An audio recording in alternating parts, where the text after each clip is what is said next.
Il mio amato, dove che siano i suoi riccioli, dove che cadano le sue mani, altri che nei miei pensieri, riposa il suo dove, nell'à,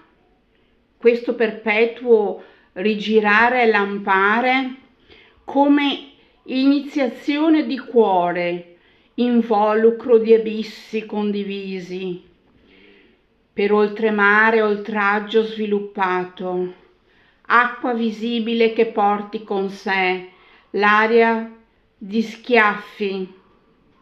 l'aria che di schiaffi punita per omertà di azione, vento evidente, incisivo nel mezzo, lo arguto angolo del mio in qual dove sento essenza di anima percossa,